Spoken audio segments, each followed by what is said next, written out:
Hello students, welcome to Shri English solutions. तो बच्चों, आज के इस वीडियो में हम हमारा क्लास 6 हनीसकल बुक का poem where do all the teachers go, इसका एक्सप्लेनेशन आज हम देखेंगे। तो स्टूडेंट्स, आप सब तो स्कूल जाते ही होंगे ऑब्वियसली।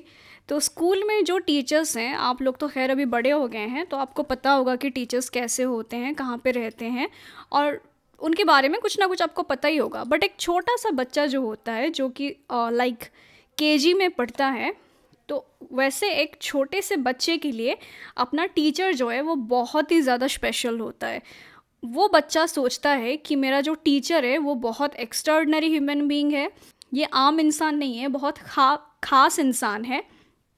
और यहाँ हमारे इंट्रोडक्शन में भी पोएम के लिखा गया है कि एक छोटे से बच्चे के लिए टीचर बहुत स्पेशल होता है। तभी आप मार्क करना, कभी अगर छोटे से बच्चे को टीचर अगर वेरी गुड बोल भी दे तो बच्चा बहुत ज़्यादा खुश हो जाती है। और गुस्से में अगर कोई टीचर किसी बच्चे को ए बोल के डांट भी दे तो बच्चा बहुत ज़्यादा अपसेट हो जाता है।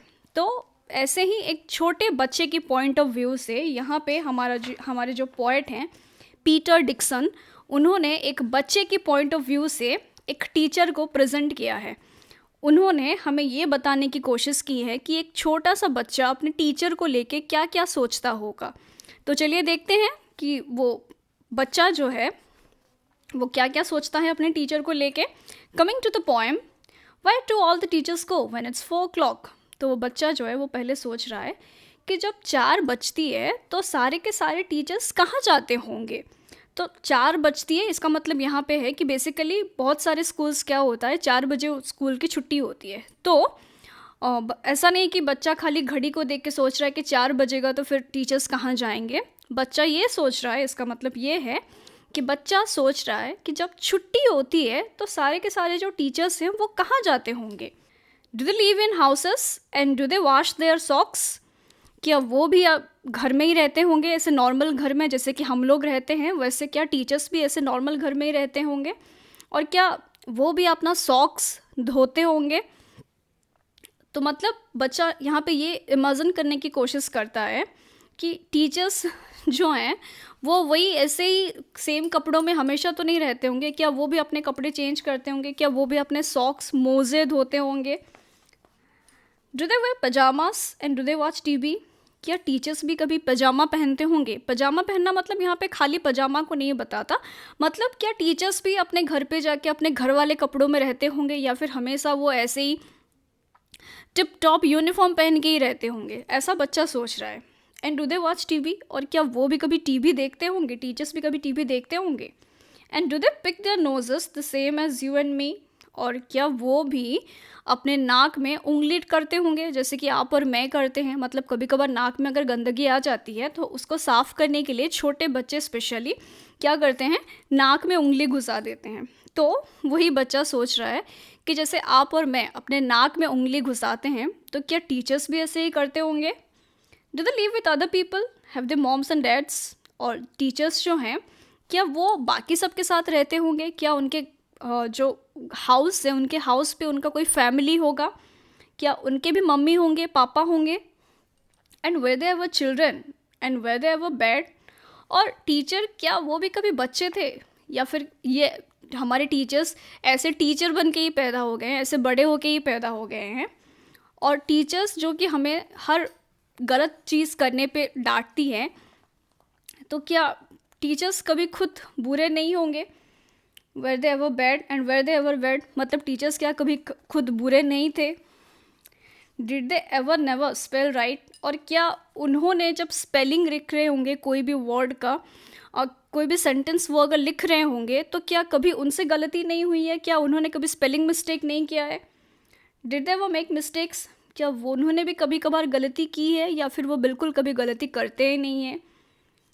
वर दे punished in the corner if they pinched the chocolate flakes। और अगर वो चॉकलेट फ्लेक मतलब चॉकलेट जो आता है उसको अगर पिंच कर देंगे, उसके साथ अगर छेड़खानी करेंगे, चॉकलेट अगर थोड़ा बहुत वो तोड़ के खा लेंगे, या चॉकलेट को तोड़ के थोड़ा बहुत अगर इधर उधर फेंक देते थे, तो क्या उनको भी कॉर्नर पे पनिशमेंट मिलती होगी। Did they ever lose the him books. क्या वो उन्होंने कभी अपनी हीम बुक, हीम मतलब मंत्र वाली किताब, प्रेयर बुक, तो बेसिकली ये इंडिकेट कर रहा है अपने बुक्स उनके पास जो होते हैं, तो क्या उन्होंने भी कभी अपने बुक्स को गुमाया होगा। मतलब बच्चों में अक्सर ये आदत देखी जाती है, आदत तो नहीं बोल सकते हम, गलती बोल सकते हैं। तो बच्चे क्या करते हैं, कभी कभार अपने बुक्स जो है, बुक्स कॉपीज़ जो है उसको वो खो देते हैं। तो बच्चा वैसे ही यहाँ पे ये सोच रहा है कि उससे जैसे उसके बुक्स कॉपीज़ खो जाते हैं, क्या टीचर से भी कभी उनके बुक्स खोए होंगे।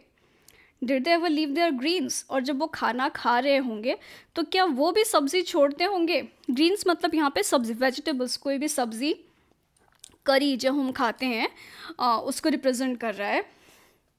Did they scribble on the desktops, और क्या उन्होंने भी कभी डेस्कटॉप के ऊपर स्क्रिबल किया होगा। मतलब यहाँ पे बच्चे, स्टूडेंट्स क्या करते हैं, अक्सर उनकी आदत होती है जब भी वो स्कूल में बैठे रहते हैं तो जहाँ पे वो बैठते हैं, वो जो डेस्क होता है, डेस्कटॉप के ऊपर पता नहीं क्या क्या लिखते रहते हैं वो, जो कि अच्छे से समझ में नहीं आता है, उसको बोला जाता है स्क्रिबल। स्क्रिबल मतलब to write something which is not legible to read, जिसको कि हम अच्छे से नहीं पढ़ सकते। तो बच्चा ये सोच रहा है कि हम जैसे डेस्कटॉप के ऊपर स्क्रिबल करते हैं, इधर उधर के जैसे बेकार की चीज़ें लिखते रहते हैं, क्या टीचर्स भी कभी ऐसे किए होंगे उन्होंने। Did they wear dirty jeans, did they wear old dirty jeans, और हम जैसे क्या करते हैं, बच्चे कभी कभी गंदे कपड़े भी पहन लेते हैं, और साफ़ कपड़े होने के बावजूद भी वो गंदे कपड़े भी पहन लेते हैं। तो वो बच्चा जो है वो ये सोच रहा है कि क्या उनके टीचर भी कभी गंदे डर्टी जीन्स उन्होंने कभी पहना होगा। I'll follow one back home today. I'll find out what they do. Then I'll put it in a poem that they can read to you.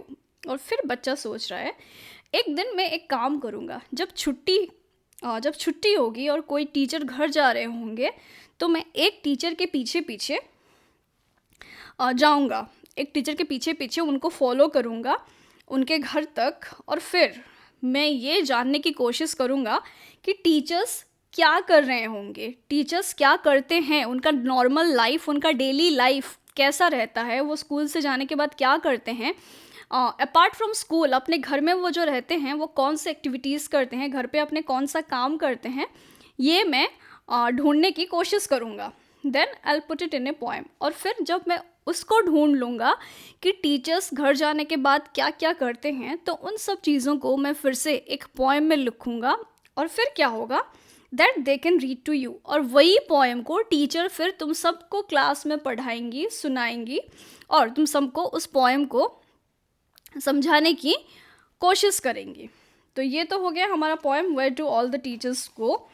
अगर इस पोएम के एक्सप्लेनेशन से जुड़ा आपका कुछ सवाल है, आपका कुछ डाउट रह गया है, तो आप नीचे कमेंट सेक्शन में अपना डाउट पूछ सकते हैं, और इसका क्वेश्चन आंसर वीडियो के लिए जुड़े रहिए हमारे चैनल के साथ। Thank you very much for watching.